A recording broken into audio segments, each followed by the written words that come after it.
हमारे YouTube channel Shivam tutorial में आपका स्वागत है। दोस्तों आज मैं आपको नेशनल स्कॉलरशिप जो सेंट्रल सेक्टर के थ्रू होता है, तो दोस्तों इसके बारे में आपको बताने जा रहा हूं। दोस्तों इस वीडियो में मैं आपको इसके जो एप्लीकेशन प्रोसेस है उसके बारे में बताऊंगा और जो चयन प्रोसेस है उसके बारे में बताऊंगा। इसके लिए कौन कौन से डॉक्यूमेंट्स चाहिए और इसकी जो एलिजिबिलिटी क्या है इसके बारे में डिटेल डिस्कशन करने वाला हूँ। तो दोस्तों आप वीडियो के साथ बने रहें। दोस्तों सबसे पहले हम बात करते हैं टोटल सीट की। तो एनएसपी जो सेंट्रल सेक्टर का स्कीम है इसमें टोटल 82,000 सीट है और जो गर्ल्स और बॉयज़ का जो रेशियो है वो 50-50 है। दोस्तों 41,000 स्टूडेंट जो बॉयज़ हैं उनको स्कॉलरशिप मिलता है और 41,000 गर्ल्स को ओवरऑल इंडिया से चयन होता है इस स्कॉलरशिप के लिए। दोस्तों उसके बाद में हम स्कॉलरशिप का जो अमाउंट है उसके बारे में बात करें तो जो ग्रेजुएशन करेंगे यानी कि 12th के बाद ग्रेजुएशन में एडमिशन लेंगे तो उनका 3 साल का जो कोर्स है वो रहेगा। तो आपको बता दें कि टोटल जो अमाउंट है वो 10,000 एनुअली मिलेगा, यानी एक साल में 10,000 रुपया उनको स्कॉलरशिप मिलेगा। उसके बाद जो पोस्ट ग्रेजुएशन कर रहे हैं उनको 20,000 रुपये एनुअली मिलेगा। और दोस्तों बहुत सारे स्टूडेंट इंटीग्रेटेड कोर्स लेते हैं, तो इंटीग्रेटेड कोर्स लेने वाले स्टूडेंट को 1 से 3 साल तक यानी फर्स्ट सेकेंड थर्ड ईयर में आपको जो स्कॉलरशिप का अमाउंट है वो 10,000 एनुअली मिलेगा और फिफ्थ और फोर्थ ईयर में आपको 20,000 रुपये एनुअली स्कॉलरशिप मिलेगा। दोस्तों उसके बाद इंजीनियरिंग स्टूडेंट जैसे बीटेक वाले हो गए, उसके बाद मेडिकल वाले एमबीबीएस वाले हो गए और अदर भी प्रोफेशनल कोर्स में जो स्टूडेंट हैं तो उनको भी सेम पूरा पैटर्न फॉलो करेगा और 1 से 3 साल के तक आपको 10,000 रुपये पर साल मिलेंगे और जो फोर्थ ईयर में जब आप जाओगे तो आपको 20,000 रुपये स्कॉलरशिप मिलेंगे। दोस्तों ये रह गई टोटल अमाउंट की बात। उसके बाद में हम इसकी एलिजिबिलिटी क्राइटेरिया की बात करें तो आपको 80% या टॉप 20% स्कोर में आना चाहिए, वो अपना स्टेट गवर्नमेंट का बोर्ड से। दोस्तों जैसे आप बिहार के स्टूडेंट हैं तो आपको बिहार बोर्ड से 12th अगर पास आउट हैं तो आपको 80% या टॉप 20% स्कोर में आना चाहिए। उसके बाद में आपको रेगुलर कोर्स किए रहना चाहिए। आप डिस्टेंस कोर्स कर रहे हैं तो आपको स्कॉलरशिप नहीं मिलेगी। उसके बाद फैमिली इनकम की बात करें तो आपका जो फैमिली इनकम है वो एनुअली 8 लाख से कम होना चाहिए। उसके बाद में आपको कोई अदर स्कीम के थ्रू स्कॉलरशिप फिलहाल नहीं मिल रहा है तो ही आपको ये स्कॉलरशिप मिल सकता है। दोस्तों उसके बाद में डिप्लोमा स्टूडेंट हैं उनको इस जो स्कॉलरशिप का योजना है इसमें कंसीडर नहीं किया जा रहा है, उनको जो स्कॉलरशिप है वो नहीं मिलने वाला है। दोस्तों उसके बाद में हम रिजर्वेशन क्राइटेरिया की बात करें तो एससी वाले को आपको बता दें टोटल जो रिजर्वेशन है वो 15% है, एसटी वाले को 7.5%, ओबीसी वाले को 27% और पीडब्ल्यूडी यानी पर्सन विद डिसेबिलिटीज यानी जो दिव्यांगजन हैं उनको 5% स्कॉलरशिप है। दोस्तों और सिलेक्शन किस तरह से होता है तो वो सिलेक्शन का जो प्रोसेस है 3 साइंस स्टूडेंट को चुना जाएगा, उसके रेशियो में 2 कॉमर्स और 1 आर्ट्स स्टूडेंट को स्कॉलरशिप के लिए चयन किया जाएगा।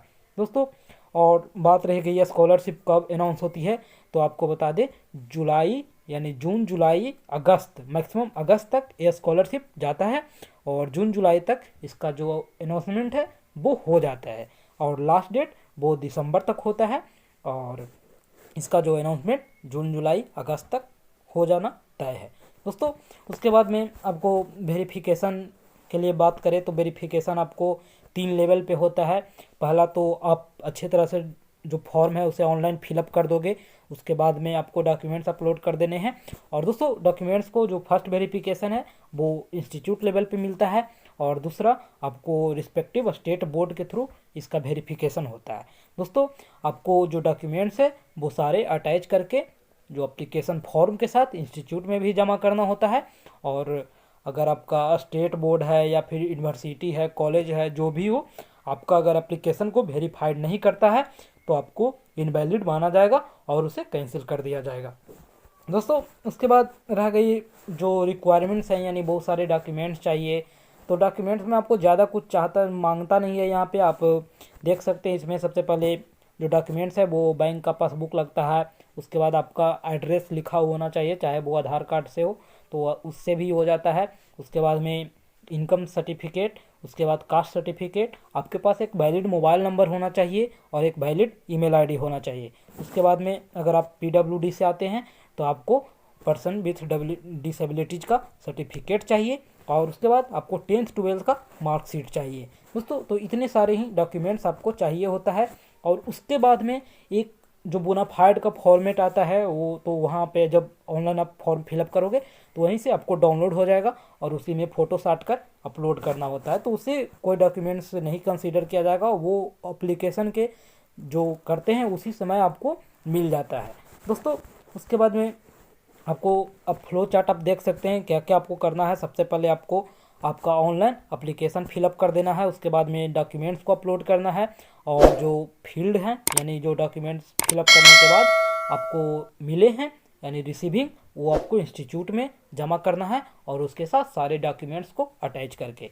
उसके बाद में आपको बता दें ये ओनली फ्रेशर्स के लिए, यानी कि आप 2019 में पास आउट किए तो आप फिलअप फॉर्म को नहीं फिलअप कर सकते, आपका उस समय ही था। आप 2020 में पास किए हैं और इस साल आपको ये स्कॉलरशिप मिलेगा। तो दोस्तों आपको जितने भी ग्रेजुएशन में एडमिशन ले लिए होंगे 12th पास करके, तो वो सारे स्टूडेंट स्कॉलरशिप के लिए आवेदन कर चुके होंगे।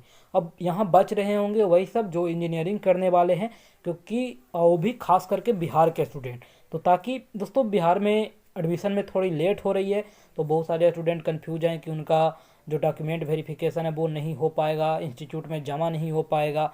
तो दोस्तों सही बात है, नहीं जमा हो पाएगा, पर अगर आप अभी तक एडमिशन ले चुके हैं कहीं तो आप अपने फॉर्म को फिलअप कर सकते हैं। इसका जो लास्ट डेट है वो 31/12 तक बचा हुआ है दोस्तों। 31/12 तक आप लोग आवेदन कर सकते हैं। अगर इस बीच आपका एडमिशन हो जाता है तो एडमिशन कराने के बाद आप अपना डॉक्यूमेंट्स को जाकर कॉलेज में जमा कर सकते हैं, यानी कि इस मंथ के बाद भी आप जमा कर सकते हैं।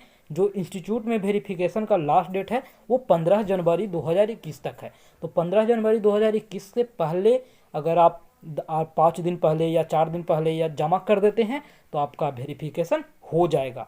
तो इस बात का ध्यान रखें, अगर आप एलिजिबल हैं, अगर आपका 80 परसेंटाइल से ज़्यादा स्कोर है तो आप इस फॉर्म को फिलअप कर दें और आपको स्कॉलरशिप मिलेगा दोस्तों। इसका लिंक मैं आपको डिस्क्रिप्शन में दे दूंगा या फिर आप साइबर कैफ़े से फॉर्म को फिलअप करवा सकते हो, क्योंकि डॉक्यूमेंट्स ये सब अपलोड करने में फ़ोन से बहुत दिक्कत होती है। तो या फिर आप लैपटॉप की यूज करके फॉर्म को फिलअप कर सकते हो दोस्तों। अगर वीडियो पसंद आए तो लाइक करें, अपने दोस्तों में शेयर करें। Thank you.